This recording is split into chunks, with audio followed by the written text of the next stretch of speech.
Welcome back to the Jet Press Podcast. My name is Justin Fried, and I am joined, as always, by my man, Mike Luciano. Mike, it has been a wild week in Jets land. A lot has changed. A lot has happened since we were last live. So on this Wednesday, March 20th, 2024, how you feeling, my friend? Well, I'm a Jets fan, and it's the offseason, so usually that's pretty good. I don't know if that'll always carry over to the regular season. Maybe this will be the year it finally does. But it's hard to really complain about things that have gone down in the last 5 or 6 days because the Jets have a new left tackle, someone who is so much of a perfect fit, I almost didn't even think it was real. And we pretty much analyzed it as if, well, there's no way that's going to happen. Well, it did happen.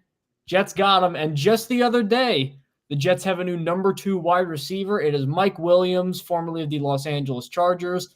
The deal perhaps closed by a breakfast sandwich, as we'll discuss. Shout out to NYJ Matt, which is surprising.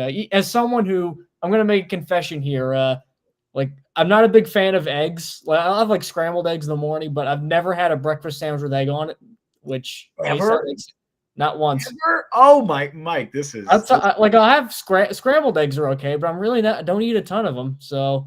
This is a travesty. Yeah, I've not had that. So, yeah, maybe that wouldn't have sealed my deal, but it sealed Mike Williams. Well, hold on. I'll make a confession then, because I'm from Long Island, right? So I'm not hip with this Taylor ham garb. What is the Taylor ham stuff? I don't know. Okay, it's called number one. It's any of that. It's called pork roll. Sure. I know they made a typo and called it Taylor ham. It's called pork roll. Basically, you don't want to know what sort of meat's in it, but basically, it's a very thin strip of pork. It's like in little discs that you could either have on a sandwich, you could fry it up. It's good for breakfast. It's kind of like a hybrid between bacon and a lunch meat ham kind of thing. Is it like Canadian bacon? Is that what it is? No, I could see how you'd think that. It's a little more it's a little closer to bacon-y kind of, because it's big on breakfast. You could grill it up and stuff like that. It's pretty versatile, but I just don't want to. If you want to, don't figure out what's in it. You're probably not going to eat it after that. I mean, look, if it's close to bacon, I'm just going to go bacon, egg, and cheese. That's Long Island. Oh yeah, that's a common substitute. It's a common substitute. Long Island, New York City, we do bacon, egg, and cheese. You Jersey folks, you guys can do the Taylor ham or pork roll. Sorry, whatever you want to call it. I'm calling it that. I have no stake in this. I don't care. I'm a bacon, egg, and cheese guy. That's my thing. But you don't even like breakfast sandwiches, so you can't even comment on this. Well, a pork roll sandwich with some cheese and you toast it. Oh, that's living. That is living. Sure, so let's get off. Now I'm hungry, so let's get off breakfast sandwiches. Whatever Mike Williams wants, that's what I want. All right. If he wants to eat the pork roll, the Taylor ham and egg and cheese, whatever. If he wants to eat that, I'll eat it. That's cool. Well, no, because Sauce Gardner had that disgusting thing with hot Cheetos and dare I say you mentioned that you might eat that at some point. Oh yeah, I still got to eat that. So yeah, I got to actually get the ingredients is the tough part. But let's move off breakfast sandwiches and move on to football. As always, you can find us on Apple Podcasts, Google, Spotify, Overcast, wherever you get your podcasts. We're on all those sites, YouTube and TikTok, the Jet Press for both of them. Let's just dive right into it because the Jets have a new wide receiver too. It is Mike Williams, something that we discussed as a potential home run signing kind of move. Well, they hired him technically, I guess. Yeah, they hired him employed by the Jets for 1 year and $15 million if everything goes according to plan and he hits the maximum number of incentives possible. Hard to find fault with it because really the only negatives I feel like I could find with this, and we're going to talk about this too with Tyron, because I don't want to just keep repeating myself. A lot of the negatives are going to be, well, if he can stay healthy. Sure. And yeah, you can say that for every player, but especially with these two guys, because Mike Williams has a bit of a checkered history when it comes to staying healthy. Only played in 3 games last year. He's missed time pretty much every year he's been in the league, except for 2018 and 2021. He's pretty much had some sort of injury. And they're mounting, and he's going to turn 30 in the middle of the season. So this is not some spring chicken here. And very rarely do guys just turn into the Wolverine and recover from injuries when they're 30. So you got to take that into account. But if he's healthy, you could not get a better wide receiver too for this team. In his last 17 games when he's been healthy, the results are pretty encouraging. 91 catches for 1,263 yards and 6 touchdowns. And that's with sharing targets with Keenan Allen. Justin Herbert's throwing the ball a lot, I get it, but that's pretty solid production. maybe it's my own biases with building a football team, but I kind of like having a nice stylistic contrast between your top two receivers. I like there's the speedy underneath, great separator in Garrett Wilson, and then the big physical, deep threat, jump ball, red zone guy in Mike Williams. Now, they wanted Alan Lazard to be that, and now I don't want to go relitigate the Alan Lazard era, but even Alan Lazard would probably tell you Mike Williams is an upgrade. He's faster. He's probably better just with in terms of verticality, just getting up there and winning those 50-50 balls. He's not going to offer, I think, as much after the catch as some Jets fans may have liked. And I know Nathaniel Hackett doesn't have a ton of things he believes in offensively that work because he's Nathaniel Hackett and he stinks. But it does seem like he wants to get the ball out of Aaron Rodgers' hands pretty quickly. So Williams won't necessarily help with that as like a yak guy. But that's all nitpicking right here. That's looking at Cindy Crawford and going, oh, she had that birthmark. Well, it's still Cindy Crawford. Like, we got Mike Williams. He's going to be the number 2 next to Garrett Wilson. Maybe this partnership extends past a year, but just for this year, which is the make the playoffs and end the streak or everybody's fired year. I mean, this is a tremendous signing. I'm thrilled with this. I always love your analogies, Mike, comparing Mike Williams to Cindy Crawford.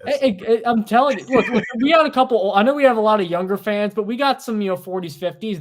They're high fives right now going, I remember Cindy Crawford back in the day. Even older than 40s, 50s. Like 40s is too young for Cindy Crawford, I feel like. But yeah, but yeah, no, I completely agree. This was my dream signing for the Jets as of, a week ago, whenever it became realistic that he was going to be on the market, which it always seemed like he was going to be released. I think he had like an over $30 million cap hit with the Chargers. They were going to move on.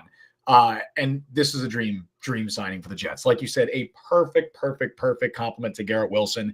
And pretty much, I would say, of any of the options that are realistic remaining on the market, the only true wide receiver 2. He's a high-end wide receiver 2, not just a middle of the pack wide receiver 2. This guy's a high-end wide receiver 2. He has a pair of 1,000-yard seasons under his belt. And, we could talk about the injury concerns. I think maybe this is going to be a cop-out. I think they're simultaneously overblown and also a little understated. And what I mean by that is in terms of games missed, overblown. Before the torn ACL this past season, where he only played 3 games, That's a hell of a qualifier. I'm just going to say that, though. Sure, it is. But even before the torn ACL, he already had like a reputation as like, oh, can he stay healthy? That was already a thing that was following him. But I feel like it was a bit overblown. From 2019 or 2018 to 2021, he played 15 or 16 games in every one of those seasons. Played 13 games in 2022, so he only missed 4 games there. And then he had the torn ACL. It's mostly just been a lot of nagging injuries with him. I know he has the history of back issues. That's something to worry about dating back to his time in college. And I think that's where it becomes understated, because even though he hasn't missed a lot of games, he still deals with injuries on a yearly basis. Every single year in the league, he's dealt with something, whether he's played through it or not. So it is something to be concerned about. It is something to think about, and is a reason that the Jets were able to get him for a 1-year deal. I don't know what the exact contract details will look like, what the guaranteed money is, but if he didn't have the injury worries, he obviously would be making a lot more in the open market. So that is a genuine concern, but for the most part in his career, he has been able to play through it and still play at a very high level. How high of a level? I would say he's one of the best contested catch receivers in the entire NFL. He is everything the Jets wanted Alan Lazard to be and significantly more. In his last season in 2022 with the Chargers, he only played 13 games. He had 1 drop on 90 targets. That's a 1.6% drop rate. It's one of the best marks in the NFL, obviously, over that time. It's not only just drops either. It's not just like, oh, he never drops the ball. Even in contested catch situations, he's among the best. Last season, I know he only played 3 games, caught 71% of contested catch opportunities. The season before that, 57.7. He's never had a season in his career. The lowest contested catch percentage that he's had in a season in his career was 48.3, which I don't have Alan Lazard's numbers out there like right in front of me. I could probably look them up, but I cannot imagine even his best seasons are like close to that. Mike Williams is everything the Jets want in a traditional X receiver. It'll allow them to move Garrett Wilson all around between the slot and have him on the outside. I think it opens up a lot more for him, and it gives the Jets a perfect complement for a probably reasonable price and no long-term commitment. You're committing to 1 year. Maybe they'll add void years. They might have some dead money in the future, but this is not a long-term commitment. The Jets are going all in on this season, as we'll talk about with the Tyron Smith signing as well. Every issue that I had with how Joe Douglas had handled the offseason to this point, last time we spoke, last Wednesday, has been completely resolved. I have no issues. I have nothing to complain about what has happened over the last 4 days. And the Mike Williams signing is a proof of that. The Jets went all in. The Jets swung for the fences with a guy like Mike Williams. And yes, there isn't an injury risk associated with it, but it's a risk you have to take. The ceiling with this team now, and we could talk about this more when we talk about Tyron Smith, the ceiling with this team is Super Bowl.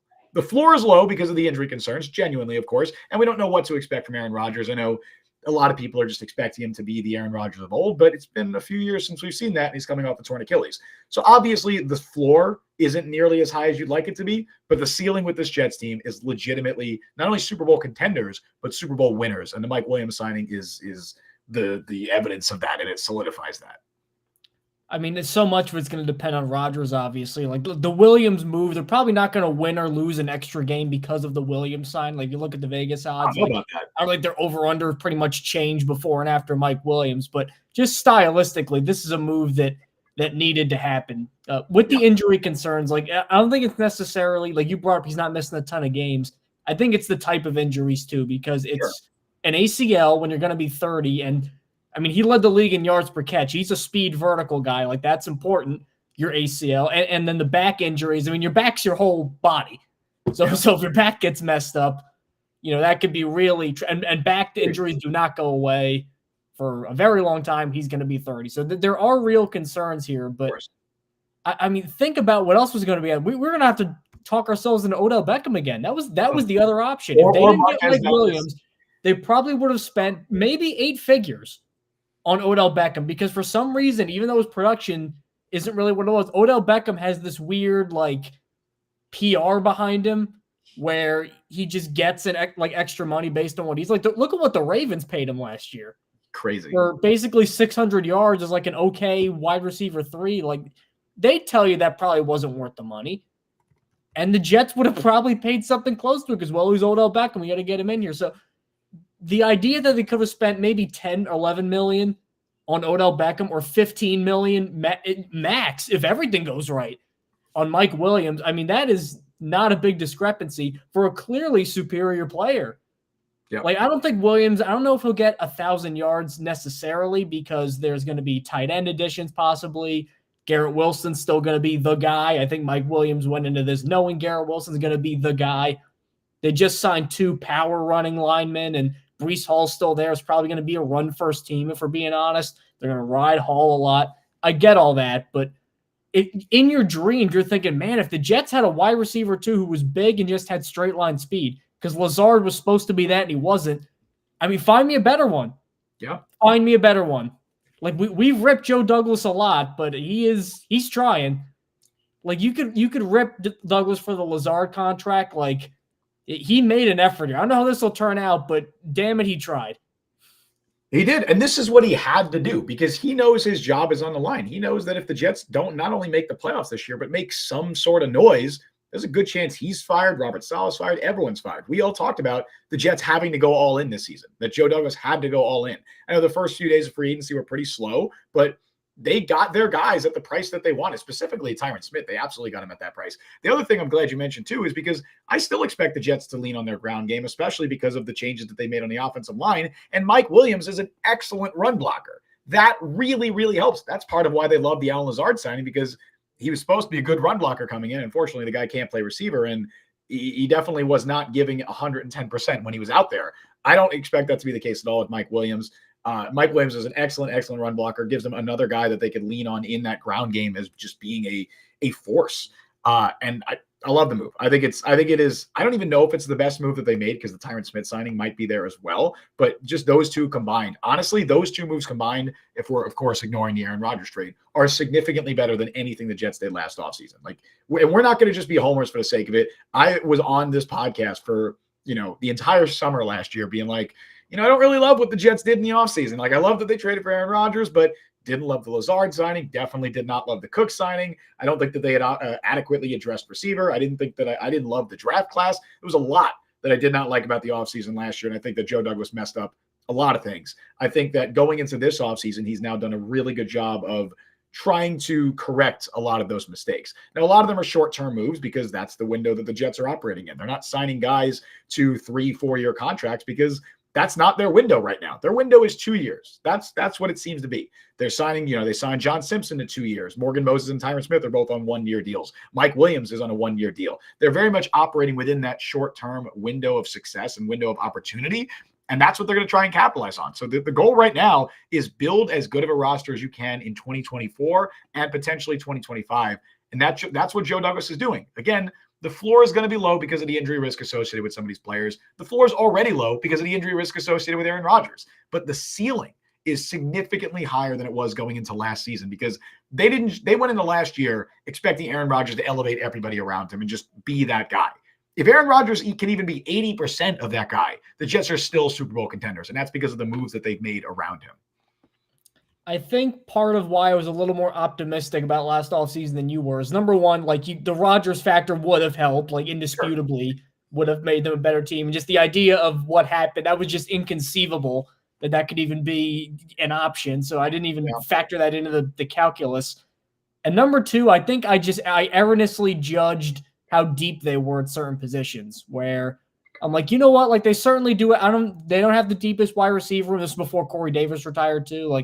Right. Yeah, there are some issues there, and maybe I don't love the safety room, or maybe they could use one more playmaker. But you'll have Rodgers, you'll have your young playmakers who are still really good. At the end of the day, those two things will overcome it. And then Rodgers went down, and they just didn't. Looking at the roster now, I'm more optimistic now because honestly, not to get this is going to really come back to bite me in the ass. But if you look at the Jets just depth chart right now, from just their starting 22 players, 11 on offense, 11 on defense, is there one hole where you're like, man, this is a huge hole they got to fix? I really don't see that right now. Other than wide receiver 3, which I still think they're going to address, no. They don't really have a good one. And even then, they might go 2 tight ends for base if what we think could happen happens in the draft, and then that's a whole different conversation. Yeah, I could see them maybe getting another wide receiver. They could draft 1-2 in day 2 or something like that. Do they need another safety? Probably. Another backup edge rusher? Probably. Maybe they get a veteran backup running back. Those are all there, but the two big fires they had to put out was you need a wide receiver too, and a real game changer at that. They get him. You need to completely redo the offensive line on the fly, and in 2 weeks, Simpson, Moses, Tyron Smith. Yeah, 1 week. 1 week. I guess, yeah, if you go chronologically, yeah. In a week, basically. Completely remade it. Gave Vera Tucker a position where he can just stick there. You say, Joe Tippmann, we're confident in you. You're our starting center. I mean, we don't like Joe Douglas for what he did the last couple of years, but he needed to redeem himself. And if he doesn't win games, he won't redeem himself, but he's certainly on the path right now. 100%. And let's talk about that offensive line because, we already had the John Simpson signing, which admittedly I've warmed up to now that I know he is the 5th best offensive lineman in that starting unit. I think you would absolutely live with that. But the Morgan Moses trade was brilliant. We got to talk about that last week. That was a great value trade for the Jets. And then the Jets go out and sign Tyron Smith, which I believe we mentioned him as a possibility on the last show, but neither of us thought it was realistic. We're over here sitting oh, it's inevitable. They're going to sign David Bakhtiari, which maybe they still will. And maybe a Donovan Smith or something like that. Oh, he could play for his hometown Jets. No, the Jets go out and sign a guy who was second-team All-Pro last season in Tyron Smith. Again, as is probably a Hall of Famer. He retires today. I think he's a Hall of Famer. A first ballot Hall of Famer. I think he's a 5-time All-Pro, 8-time Pro Bowler. He's never won a championship, unfortunately. Maybe that changes, but he's a Hall of Famer. He's one of the best left tackles of his entire generation. If it wasn't for injuries, he would have gotten. I think he would have had maybe a Joe Thomas-like career if it wasn't for injuries, kind of derailing these last 6, 7, 5, 6 years where he's kind of struggled to fully play full seasons. And of course, like with Mike Williams, that is a concern with Tyron Smith. He hasn't played a full 16, 17-game season since, I believe, 2015. Never played more than 13 games a year in that time frame. Which is consistent. It is. Now, if the Jets can get what the Cowboys got out of Tyron Smith last season, awesome, because he played 13 games. Sure, he missed 4 games. I do not expect Tyron Smith to play 17 games for the Jets this season. I don't think that is a hot take. It's kind of like the Dolphins trying to deal with Teron Armstead. But I think that Tyron Smith is just better than Teron Armstead. No offense to Teron Armstead is a great player. Tyron Smith, like you said, is a Hall of Fame caliber left tackle. And once again, just like with the Mike Williams signing, this significantly raises the ceiling of what the Jets are capable of. Now, as JP Jets asks from Twitter, he said, should we add more O-line depth? Yes, absolutely. And I mentioned Bakhtiari. I do think Bakhtiari is still a possibility for the team. I think that would probably be something that they address or at least reconsider after the draft. I think the Jets will go into the draft, and that's something that we'll talk about in a little bit when we talk about what the Jets can do with the 10th overall pick. But the Tyron Smith signing gives them so much flexibility going into the draft, as does the Mike Williams signing. The Jets can draft the tackle at 10. They don't need to, but they can. And if they don't feel satisfied with their depth after that, they could revisit a David Bakhtiari situation. Maybe Donovan Smith is still on the market. Maybe there's other swing tackle options that are still out there. They will have Josh Jones, sure, whoever. They will have their pick after the draft if they still want to address it. But as for Tyron Smith, absolutely. Like it significantly raises the ceiling of what this Jets offensive line is capable of. If healthy, this is the best Jets offensive line they've had since their AFC Championship runs. I don't think that's a hot take. I think most people would agree with that. I think 1 through 5, like left tackle to right tackle, this is a really, really solid starting offensive line. And it's great, like you mentioned, Mike, that Vera Tucker gets to finally stay in one spot. Not only does he stay at one spot, we talked about for most of the offseason that Vera Tucker makes more sense as a tackle because of how loaded this guard class was. He is better at guard. I'm happy he's staying at guard. I said move him to tackle because it just made more sense. I figured financially it would be easier to address the offensive line that way if you moved him to tackle and then signed a guard. Instead, they went out and got Tyron Smith, John Simpson, and Morgan Moses for basically the same cap hit as Robert Hunt. That's insane. Robert Hunt, I love Robert Hunt, and we talked about him. He was probably one of my favorite options for the Jets. He got $20 million a year from the Nine figures from the freaking Panthers. He's a good player, and he's a good young, I really do like Robert Hunt. He's an above-average young guard. That's what I would classify Robert Hunt as. The Jets got 3 new starters, including a guy who was a second-team All-Pro last season, and a guy in Morgan Moses, who is still a very good above-average starting right tackle. They got 3 new starters for basically the same price as Robert Hunt. So for as much shit as we've given Joe Douglas in the past, and as much of that shit has been deserved, unbelievable job revamping the offensive line for the value that he did it at and giving the Jets flexibility going into the draft. The Tyron Smith signing was shocking, genuinely shocking to me. I didn't think they would do it, but I could not be happier that they did. I'm thrilled. And we discussed it as like, well, Tyron Smith would be ideal, but you're not going to get Tyron Smith. I mean, we pretty much said some variation of that how many times on this show, and then they got the real deal. Now, the Smith contract, for those of you that don't know, like we're saying $6.5 million, it can go up to $20 million, which is, I think, why he signed, because $20 million a year for a 33-year-old left tackle who's been hurt for pretty much the last decade. Like that's a big investment. But the way it basically works is more money gets guaranteed with snap percentages. So he starts off at 6.5, and then there's like 10 different qualifications of if he hits this percent, he gets this much. But essentially, with every game he plays, he'll pretty much get more money guaranteed. So it's almost like a rolling contract. Like you get paid on game day.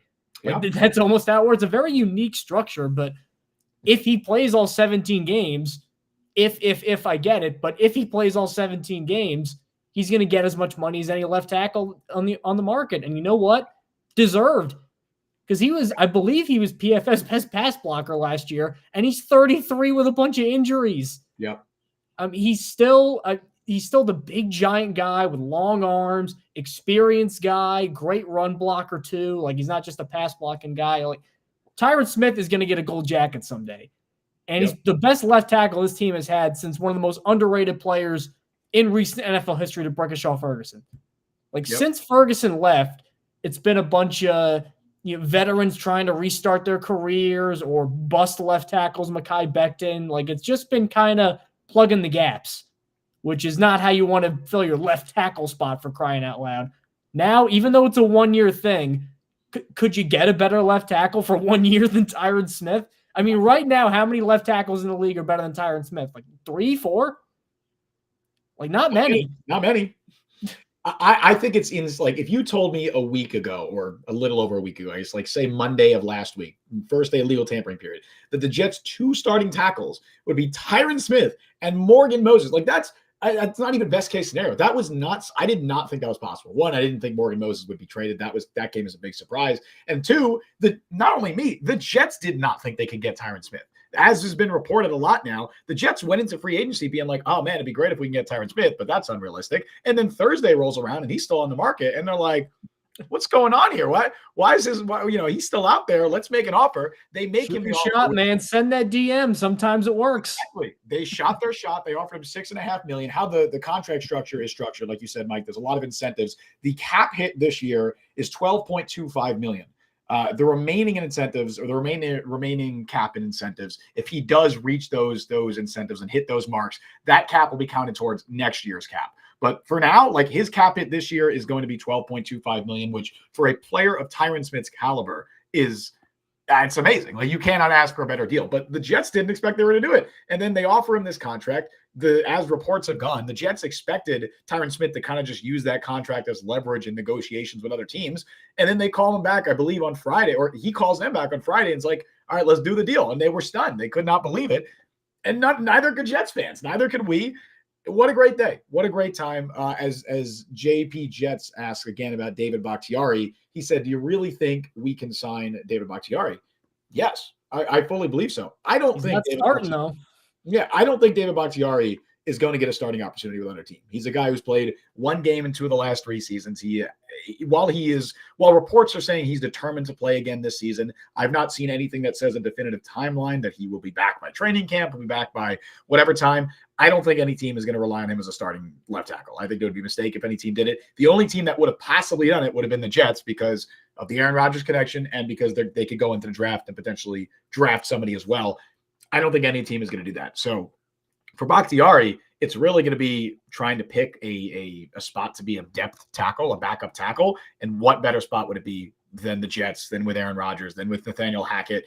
And obviously that doesn't matter if the Jets draft a tackle. Like, if the Jets draft a tackle at 10, I don't think they're signing Bakhtiari. That wouldn't make much sense to me, because even if it's like a Taliesin Fuaga, who's a right tackle, you still have Carter Warren, who they're reportedly high on that they want to develop. So signing Bakhtiari, trying to develop Carter Warren, also drafting other tackle, that'd be a lot of cooks in the kitchen. And I don't think they would do that. But if they're not satisfied with their tackle depth after the first or after the draft, 100%, absolutely, I think there's a very, very real chance the Jets still sign David Bakhtiari.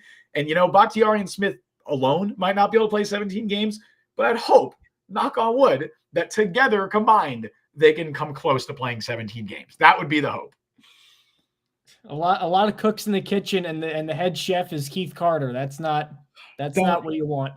I saw a Does tweet. Tyron Smith even need to be coached? Like, what is Keith Carter going to tell Tyron Smith about playing the offensive line? Tyron Smith should be the coach. I saw a tweet. It was like the 2 things that could ruin the Jets offense. And it was like a picture of the MetLife field and then Nathaniel Hackett. But you could also just throw Keith Carter in there too.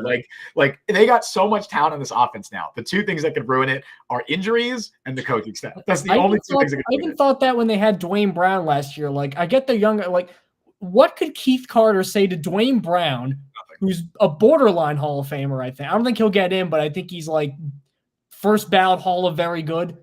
Yeah. Played forever, Pro Bowls. What could Keith Carter tell him about playing the offensive line? Like, honestly, if Dwayne Brown said, look, I'm going to retire, I want to join as like an assistant offensive line coach, like, that would be preferable to Keith Carter.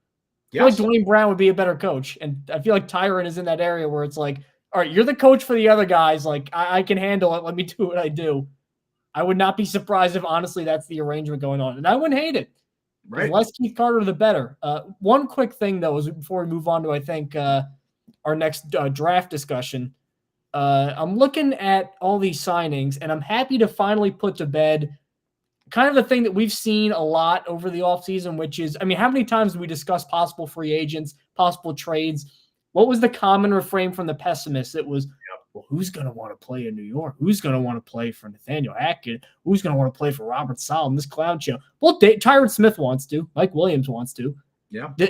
I don't know what the league thinks about Saleh. I feel like the league at least acknowledges he's a good defensive coach and a nice guy, if nothing else. I don't know what the league does not like Hackett. I know that.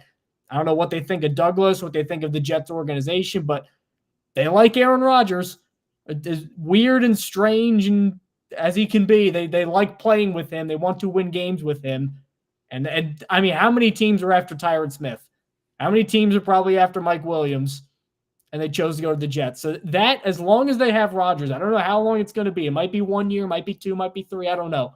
As long as they have that, they're a legitimate threat to sign a lot of these big free agents just because of the Rodgers factor, even if they have Hackett hanging off. And New York, specifically the Jets, the state taxes are high, so you're not going to get as much money in your contract.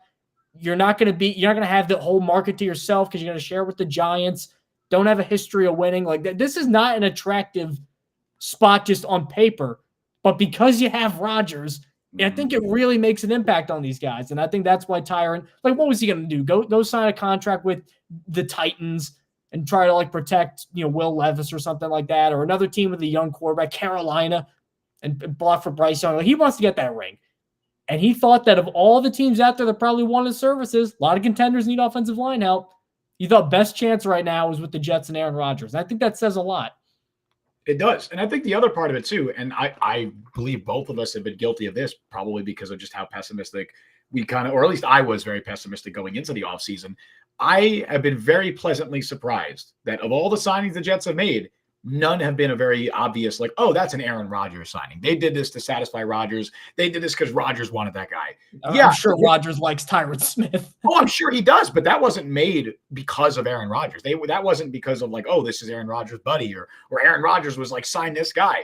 I think last offseason, you can make a case that a lot of guys that the Jets ended up signing were Rodgers signings, were Nathaniel Hackett signings. Now, they're just signing good players. Like that's what it's become. And I don't know if it's, I think that a lot of the quote unquote Rodgers guys were targets and were contingency plans. Like, I think that if the Jets didn't get Mike Williams, they 100% would have pivoted to Odell Beckham and Marquez Valdes-Scantling, either both of them or one of the two.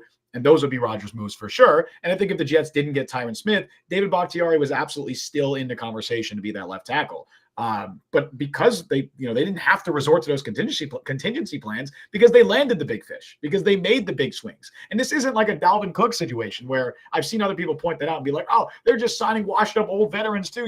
That's why they got Tyron Smith and Mike Williams. They're good. They're still good. They're still good players. Dalvin Cook was not good. I said it before the Jets signed him. I said it after they signed him. I said it when everyone realized he sucked. He was bad when they signed him. This is not a similar situation. I mean, maybe Mike Williams is cooked. I have no idea. Maybe Mike Williams is like, he never recovers from the ACL. But the last time we saw him play and the last time we saw Tyron Smith play, which was last season, they were both still great, great players. And it's not the same situation as just the Jets signing like older, washed up guys. We'll talk about this maybe a little bit later if we get into it. I've seen people mention that with like Ezekiel Elliott too, where it's like, oh, have you not learned from Dalvin Cook? Zeke sucks. Zeke's still all right. He's not like Zeke. He's not the Zeke of 6 years ago, but he's all right. I hate whenever he's better than Cook was. He's absolutely better than Dalvin Cook was. Not only that, he actually fills a role that the Jets need. He's a much better complement to Breece Hall than Dalvin Cook. Again, great blocker too for a running back. A very good pass catcher. Great blocker unless he's playing center and snapping the ball. That's different. Well, what are you expecting there? They let I'm kidding. I know. Does a defensive lineman just get a free shot at him? Yes, I'm joking. Obviously, yeah, I agree. I forgot all about that play. That was weird. Thanks. That was a very weird play. But we can talk about that later. But I hate when people group in all like old veterans. They're all the same. They're all washed. No, they're not. Guess who wasn't washed last year and people said he was? DeAndre Hopkins. All right. I hate when people just kind of umbrella term all of them. I'm going on a weird tangent here, but that goes for the people that are criticizing the Tyron Smith and Mike Williams signing because they're saying it's that logic of, and sometimes it's relevant. It's that threat of, well, if they're so good, then why didn't everybody keep? Like, I get that. Mike Williams was a complete money thing. Like, yeah, he probably was $30 million a year. Like his cap was all $30 million. That was a money thing. Tyron, yeah, they probably wanted to get him back, but probably after injury after injury after injury, they're like, you know what, he probably could still be good, but we're in a good spot to draft a left tackle. Dak's costing a ton of money. We got to pay CeeDee Lamb. Like, we can't pay him and pay everybody. We can't pay Micah Parsons. God, I can't even imagine the contract Micah Parsons is going to get. We can't give CeeDee his money, Micah Parsons his money, and Tyron his money, but Dak having a big contract. Like, it's a money thing. It's not just they think Tyron Smith is bad. If they do think Tyron Smith is bad, that's an indictment on them and Mike McCarthy, because I think Tyron Smith is still one of the best left tackles you're going to find in the AFC. And hopefully the roof doesn't cave in like it did last year. But on paper, this offense is looking a lot better. Yeah, and it's also an injury thing too. And we talked about the injury concerns as well. Not every team is in the same situation as the Jets. Not every team has a 1 to 2 year window where they're trying to win a Super Bowl. That is not the mindset for most teams around the NFL right now. The Jets are in a very unique situation where they're trying to load up on guys. Even if they have low floors, they want to raise that ceiling.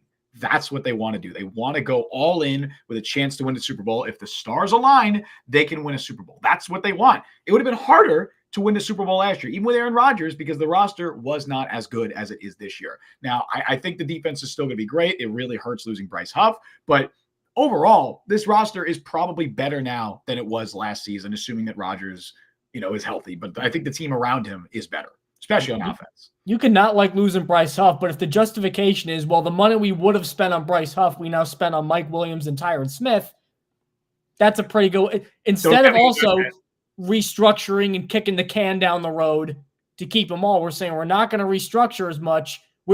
Here's what we're going to spend: X amount of money in free agency. This is our budget. And instead of doing Bryce Huff, we allocated it to a number 2 wide receiver and a Hall of Fame left tackle. Like I think you could wrap your mind around that. Like I can. Don't get me started on a Bryce Huff rant, but I'm just going to point out Bryce Huff's cap hits over the next 3 years: 4.35 million, 7.5 million, 11.7 million. And then what the rest is, I thought, wait, wasn't the 51, wasn't that mostly guaranteed, or is it all incentives? He's got a lot. They had 4 void years. So they're pushing a lot of dead money in the future, but I don't give a shit, Mike, because if it means the Jets win the Super Bowl, do it. Do it. All right. I don't care about pushing dead money into the future if you're trying to win now. But I care about pushing like dead money into like next year and stuff. Like eventually you got to pay up. His cap hit is super low for the next 3 years. Jets, I'm not going to get started on a rant. It's a good time. I'm happy with the Jets offseason. I will not agree that letting Bryce Huff walk was the right decision. I will change my mind if Will McDonald becomes Bryce Huff. That's when I'll change my mind. Well, let's talk about the draft, because I actually was going to lead off my whole triage on the number 10 overall pick and kind of what to do, talking about Will McDonald, because on top of the fact I liked him as a prospect, I think part of the reason that I wasn't as upset with Will McDonald as everybody else was because, again, I erroneously judged their depth last year, and I'm like, all right, you know what? I never liked the idea of an all-in draft, like relying on a 22-year-old kid that's not a quarterback to make an impact. Like the Jamar Chases of the world are exceedingly rare, where a rookie helps take an average team to like the Super Bowl. Like those don't happen all the time, especially at 15. Like you're probably out of that range, if we're being honest. I'm like, okay, I don't hate it. And then we kind of know what happened in the year. Now they're at number 10. And for the longest time, it seemed like there were 2 positions where it looked like they were a lock. Take one of these 2 positions. It was either offensive tackle or wide receiver. Those were the 2. Wide receiver, mostly because there's a big 3 that's forming. Marvin Harrison Jr., top 5 lock, and then Malik Nabers and Rome Odunze from LSU and Washington. Now, because the Chargers, who could have been a tight end team or a tackle team, they spent a lot of money for agency on tight ends. Hayden Hurst, Will Dissly. You think they're solved there. They're probably going to take a receiver like Nabers, especially because they got rid of Mike Williams.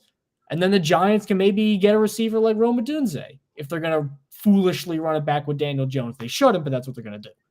So if that happens, all the big 3 are gone by the time the Jets pick. I like Brian Thomas a lot. I don't think the Jets will like him at 10, so I don't know if they'll get a receiver there. Obviously, offensive tackle, I think the dynamics completely change because they're not going to play year 1.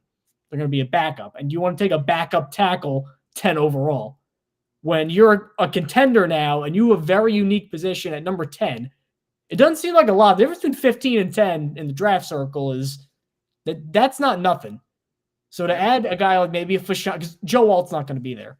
So to add a guy like a Fashanu or a Fuaga or an Amarius Mims, who I'm just nervous about because I get Becton vibes from him. He's big and gets hurt a lot. Like adding them as a backup could make sense long-term, but I don't know about just taking someone that's going to be a complete backup, and not even like a McDonald where you can rotate him into the game a little bit. That's where I at least justified the McDonald pick. So because of that, the hot topic has been Brock Bowers lately. If you go to the sports book, he's like plus 120, even plus 110. I saw somewhere he's like even money or a push to go to the Jets. Wow. Bowers is not only the top tight end, but in a weak tight end class, maybe Jatavian Sanders breaks this. He might be the only guy who goes top 50 as a tight end. It's not a very strong class, and Bowers in any class would be the number 1 tight end. It's like when Kyle Pitts came out of Florida, and you're like, whoa, this is crazy. Like Bowers is that level of prospect. He's not like the biggest guy, but I've never seen, even Pitts, because Pitts was a little bigger. I don't know if I've seen a tight end with this good receiving skills. Yeah. I mean, he runs routes and makes catches and runs after catch like a wide receiver. That's the kind of weapon he is. You need him to block? Hell yeah, he can block. It's Georgia, power running. Bunch of pro running backs come out of there. He did it. He was clearly better than Darnell Washington, who I really liked, and I thought it was like a high second-round prospect. Ooh. I mean, he played over Darnell Washington. He caught more passes than Darnell Washington. This is a very unique guy to take at number 10 overall. And even if he's not just the mainline tight end, you could split him out wide, and there's your wide receiver 3. Like, that's the talent you have here. The argument against it is, well, the Jets have tight end. I don't want to say covered, but if you went into the year with Tyler Conklin and Jeremy Ruckert as your top 2 tight ends, I think off the year Conklin had, I don't think that's crazy.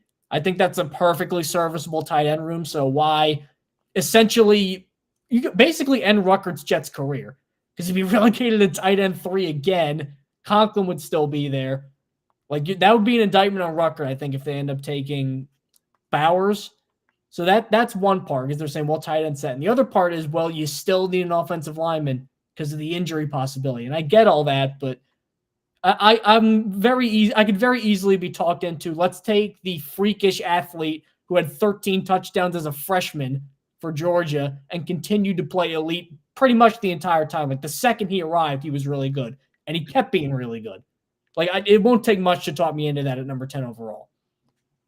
See, I know this isn't good for content, but I'm happy with pretty much any route the Jets go in the first round, any realistic route. I mean, we haven't even talked about it. What if this Let's take a kicker. Let's see what you do there. What if this opens up the opportunity for the Jets to draft Dallas Turner? What if they just go that route? And they're like, hey, we still need another edge rusher to replace Bryce Hall.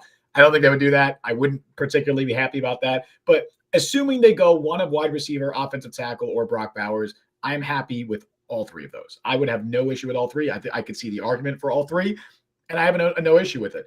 I think my preference still might lean tackle, and I say this because I know whoever you draft would not be starting week 1. They would not be your presumptive starting left tackle, starting right tackle. But Tyron Smith's not playing 17 games. He's just not going to do that. Whoever you end up drafting at 10, if it's a tackle, they're probably going to end up playing 25, 30% of snaps at a minimum next season, I would say. That's assuming Tyron Smith plays 13 games, which if he plays 13 games, he plays about 70% of snaps. That's fine. And I think whoever you end up drafting in the first round, if they play 30% of snaps on a Super Bowl roster, or in a roster you hope to compete for a Super Bowl, that's not bad. That's not bad. That's about what Jermaine Johnson played his first season. That's more than what Will McDonald played last year. So I don't think that's necessarily bad. And on top of that, you have 0 tackles under contract that are, legitimate starting options past this season. Morgan Moses and Tyron Smith are both free agents after the year. Neither of them is a long-term solution. They're both older. Sure, you want to see what Carter Warren can develop into. I've seen nothing that tells me he's going to be a future starter. Maybe he develops a lot this summer. I don't know. But to this point, you can't rely on him to be that guy.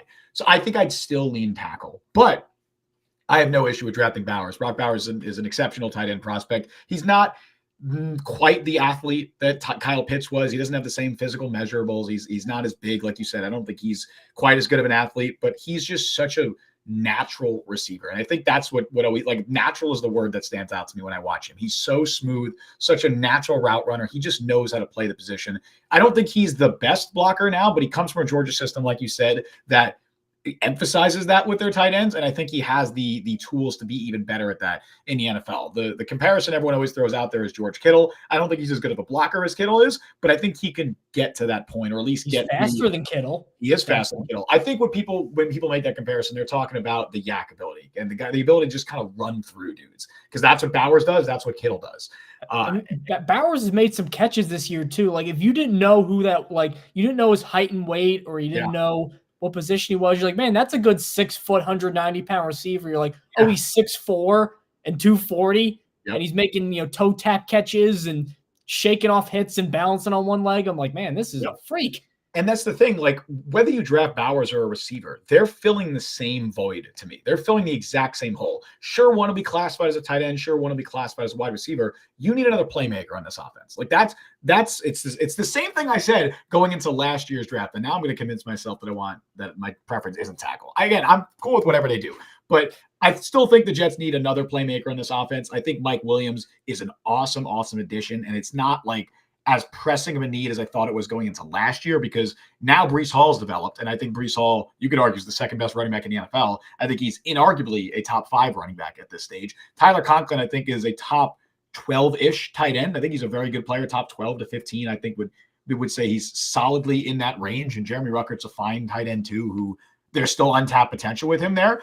And you have a really good wide receiver duo with Garrett Wilson and Mike Williams. So you don't need like a receiver, another playmaker at 10. But if you want to just put this offense, put this skill group over the edge, and just, I mean, honestly, if you draft Brock Bowers or one of those 3 receivers, whether it's a Dunze or Neighbors or Harrison's not falling to 10, but if whoever falls to 10, if Dunze and Neighbors falls to 10, I would be inconsolable. Neighbors, I don't know what to do with myself if that happens. At this stage, Odunze is the only one who I think has a remote possibility of falling to 10. Neighbors and Harrison, I'd be stunned. But if you add a guy like Rome Odunze or Brock Bowers at 10, this Jet skill position group is one of them. It's top 3 to 5 in the NFL. And that might be underselling it. Like, I think you have a great wide receiver 1 in Garrett Wilson, a great wide receiver 2 in Mike Williams. If you draft Bowers, you have Bowers and Conklin and Rucker. That might be the best tight end room in the NFL. It's one of the best for sure. You have Breece Hall as a top 5 running back.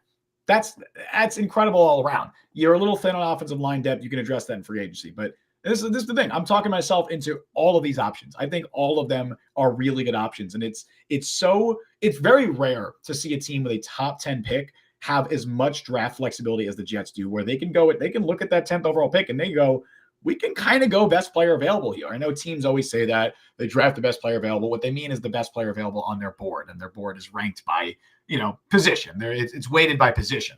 In this case, the Jets can really look at 3 or 4 positions and go, we can take whoever of these positions we like the most. I don't know if you want to talk quarterback, Mike, at 10. I don't think that's a possibility. But some have even thrown. If they take J.J. McCarthy at 10, I'm going to jump out of a window. Don't. I guess that's who it would be probably. He's not even. Yeah, that's because he's not going to be there. Caleb and May and Daniels aren't going to be there. I don't know about Drake May, man. He's falling. If Drake May's there at 10. If Drake May falls to 10, then I might quit, because there's no point in analyzing football anymore if that guy doesn't go top 3. It really sounds like he's falling, and teams will have Mark McCarthy over him, which is I don't know how, though. Nothing's happened since. Why? I don't think he falls to 10. I think the top 4 quarterbacks. Wasn't Stroud supposed to be falling at this time too? Well, yeah. I mean, he didn't go 1, I guess. Wasn't Levis supposed to go 2 to the Texans? Malik Willis was supposed to be a lock for a first round. He fell to the 3rd round. It happened. Shit happens. Baker Mayfield, 2 months before the draft, wasn't even a first round pick, and he went first overall. A lot changes. But I do think the top 4 quarterbacks will all go top 10. But if they really wanted to, it's a possibility. If they love a quarterback, if a guy like Drake May somehow falls to 10, you have the flexibility to consider that now. I don't think they would. Take QB3 at 10. That'd be fun, because Tyron would be the backup. Yeah, I don't think they will do it. And this would not be my preference. But I'm just saying it's a possibility, and it's because the Jets have given themselves so much flexibility because of the Tyron Smith signing, because of the Mike Williams signing. Can you imagine how mad Aaron Rodgers would be? Remember how mad he got with Jordan Love? That would be really dude, Packers fans would be like, they would rightfully be trolling. Like, I feel like some Packers fans are like, I quote tweeted, I forget his name, one of the Packers reporters, who was like, LOL, Alan Lazard and a 30-year-old Mike Williams coming off a torn ACL. It's going to be the slowest offense in NFL history. And I'm like, are you dense? Are you ignoring the 2 young superstars who ran sub 440s that they have as their 2 top playmakers on offense? Mike Williams is fast anyway. Right. I mean, sure, if you want to say for his size, Lazard is kind of fast too. Like, I don't even get it. And if your argument is, sure, Mike Williams coming off torn ACL, whatever, fine. Garrett Wilson and Breece Hall exist. They are the focal points of that offense. Not fucking Alan Lazard, not Mike Williams. No, it's Garrett Wilson and Breece Hall. So that annoyed me. I saw that before, but it's just people unnecessarily hating. Yeah, man, I'm fine with whatever they do. Honestly, I'm fine with whatever they do at 10.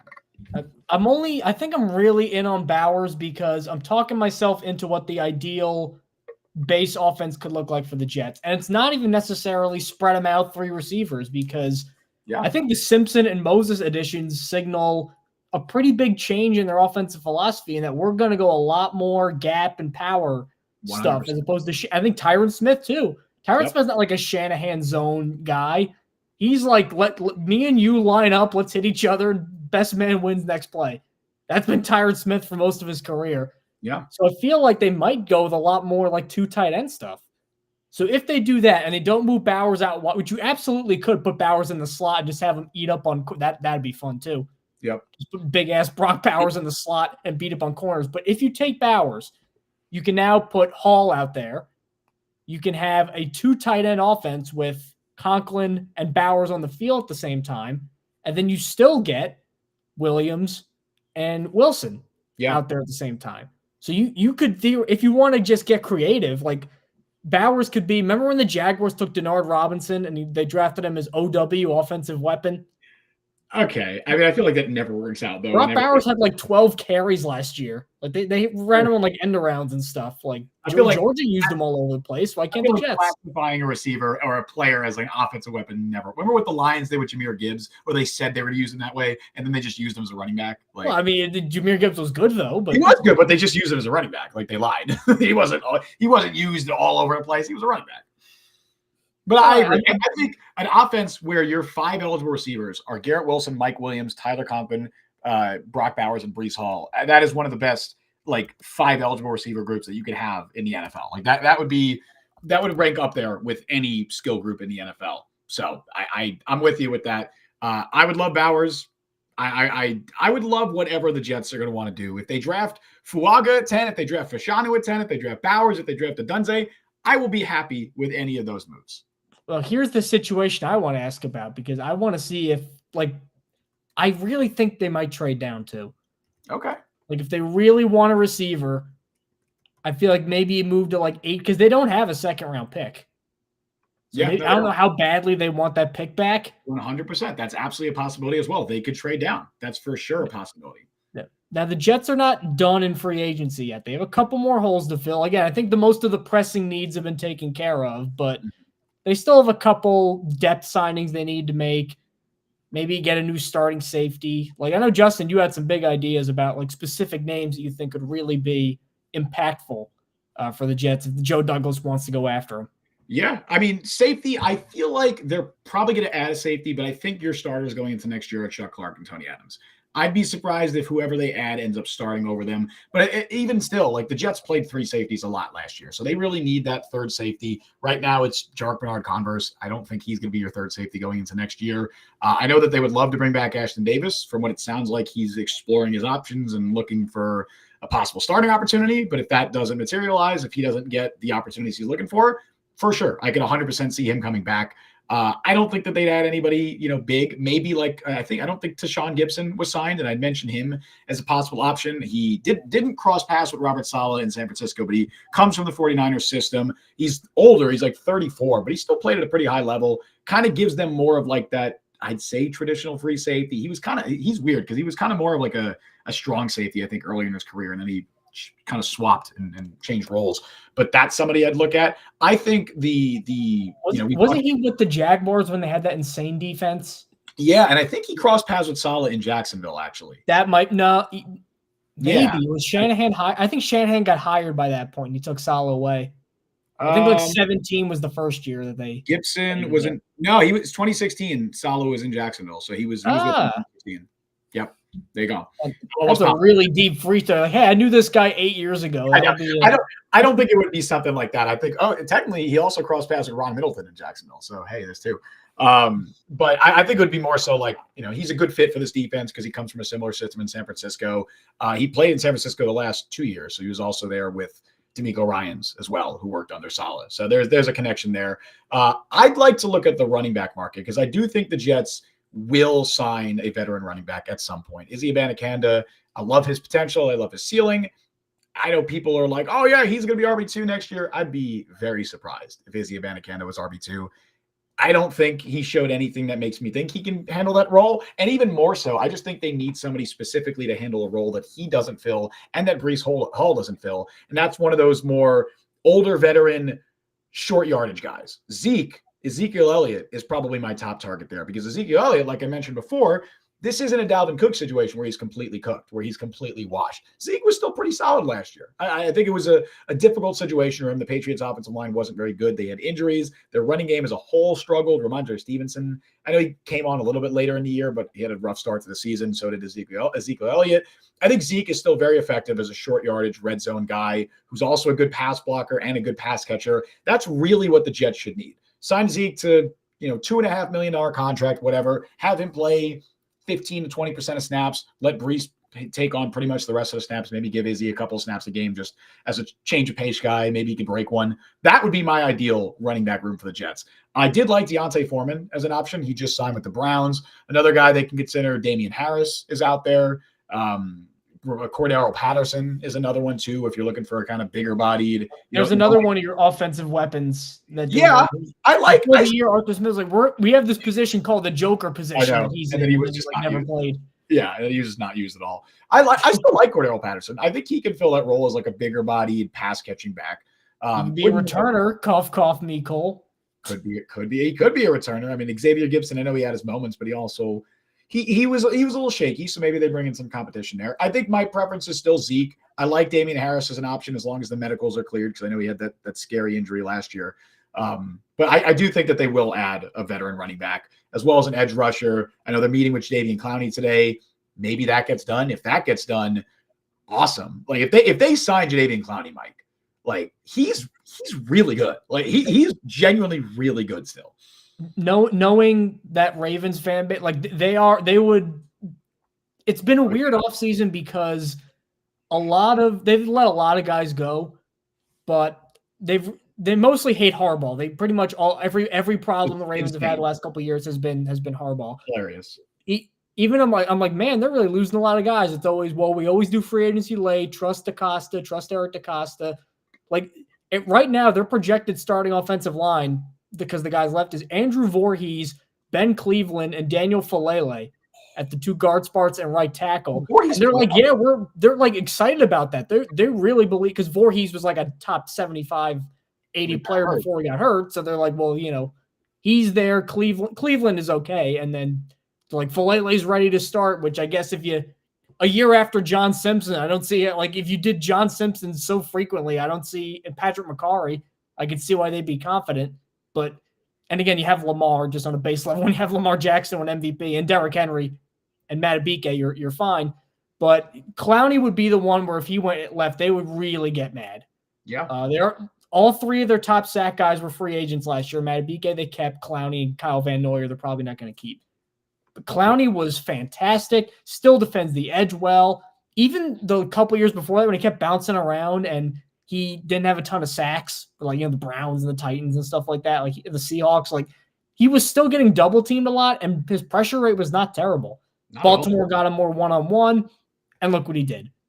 Like that would be such a good. I just don't know if they would spend that much money on him, because he took like a sweetheart nothing deal last year. Now he's not going to cost that. So it's a little bit of a risk. But man, they got Tyron Smith. So who knows? It's funny too, because I used to hate Clowney, because I remember I was like, this is before I went full time. I was freelancing way back, like when COVID hit. Mm-hmm. And that was like right during free agency. So for the first couple of weeks, you had free agency news, and then that at least kept you covered. And then there was like nothing for however long in any sport. And Jadeveon Clowney was like the only big free agent who didn't sign for a very long time. He always does that. Because there were no sports news, every time Jadeveon Clowney would wipe his ass, you'd hear, oh, Jadeveon Clowney did this. He might go to the Browns. He might go do this. And there was that and like labor negotiations for baseball about like when the season was going to start. I'm like, can we get anything else? So I used to not like Clowney, but he has since redeemed himself in my eyes. The thing is, the Jets can still create more cap space. Like they still have a good amount of financial flexibility. They can, I would love to extend DJ Reed, but they could also restructure DJ Reed. They could restructure Quinnen. They could restructure John Franklin Myers. They could create 20, 30 million in cap like that, like very easy if they want to. So there's part of me that looks at the Mike Williams signing and looks at the Tyron Smith signing and says, what if the Jets are just so committed to going all in that they give Jadeveon Clowney, $8-9 million a year, and they're like, or for 1 year, might need more than that. Spotrac, I think, projected it at $7 million. So I don't know if it's that high. I think at this stage, like because he just jumps around so much. He's almost like a mercenary. Like he goes from team to team. I really don't think he's going to get more than 10, 11 million. I think that would be surprising if it was, I mean, maybe with max incentives, sure, it could get to that point, but I think realistically 8, 9 million is probably what he'll end up signing for. I think the other thing too, though, real quick, the other thing too, though, is one of his top suitors is the Dolphins, because Anthony Weaver, the Ravens defensive line coach from last year, is their defensive coordinator now. Right. And again, Miami, good team, no state tax, you live in Florida. Like, so not only does getting Clowney, not only do you get Clowney, but then the Dolphins don't get him. Yep. So you have to consider that. I really, after the Williams signing, I'm at a point where, like, I really think any guy that the Jets bring in to visit, like, they have a real chance of signing. Like, I really think that they're committed to going all in. So I don't know if there's a situation where he's going to sign like this week or sign him. He's visiting with them today. If he leaves the building, I don't think that necessarily means he's not going to sign, because I feel like he's going to take his time more so than Mike Williams did. Maybe I'm wrong on that, but I really think there's a real chance the Jets sign him. And what people are like overlooking, we say, oh yeah, Jadeveon Clowney is still good. Last season, Jadeveon Clowney had 14 more pressures and more sacks than he has ever had in a season before. Last season, statistically, was the best pass rushing season of his entire career. He's a 3-time Pro Bowler, former number 1 overall pick. He was the best pass rusher he's ever been last year. And part of that was, I believe, the Ravens faced played more passing downs than like any team in the NFL last year. The teams threw on them a lot, but they were up most of the time, so they were up a lot. But I like, he was still extremely efficient. And like you also mentioned, even when his sack numbers haven't been there and his pressure numbers haven't always been there, he still remains one of the best run defending edge defenders in the league. Like, he is a excellent run setter or edge setter and a run defender. So even if you don't get the same pass rush production out of him that you did last year, like, he's still great. Like, he's still really, really good. I think he's around the tier of what Jermaine Johnson is right now, or at least what Jermaine Johnson was last year. I know Johnson was a Pro Bowler, but like Clowney was pretty much just as good as Johnson was last year. Now, of course, you're projecting Johnson to continue to take leaps forward, but Clowney's really, really good. So if they sign Jadeveon Clowney for 7, 8 million, whatever it is, that'll make the loss of Bryce Huff feel a lot more insignificant. And they don't necessarily need it, but man, this roster will be still, it's already stacked. It would be even more stacked if they could find a way to get a deal done with Clowney. If you want to watch something really funny, go watch Warren Sapp watch Jadeveon Clowney at the combine, because Clowney came in at like 260 something, and he ran, I think, like a 4.49 in the 40, and you just see Sapp's like eyes just get, they're like dinner plates. They just start bugging. It looked like you saw a ghost, like an alien. Like, it was like, whoa, what the hell is this? Clowney's highlights from South Carolina are some of my favorite highlights of any player that's come out. Like, Clowney in high school. You want to see funny? Go watch that. Oh, good Lord. It's probably still like 250 pounds. Bigger than that. And these kids are the quarterback for the other team, probably, because he went to school in South Carolina, but not like one of these, IMG Academy, football factories that play on the top teams every year. So he was just playing regular kids. Oh, some kid gets out of, pre-calculus. He's like 5'9", 180. And then Jadeveon Clowney just rips this man's head off, this kid's head off, this child's head off. I'm like, man, it's like Derrick Henry was like that too, where he'd run for like 400 yards every game, just barreling people over. I'm like, that's the difference between college athletes and pro athletes, man, or even high school athletes. There you go. Well, one edge rusher the Jets won't be signing, because Brian points out in chat, Derek Barnett, frequent Jets trade target rumor guy, re-signed with the Texans. So good for him. Oh no, not please don't go. Oh no. Not Derek Barnett. That's fine. You know what? I'm going to say it now, and maybe I look like an idiot. I'll make a prediction. I think the Jets signed Jadeveon Clowney. I think they do it. That's not based on any information. It's a hunch.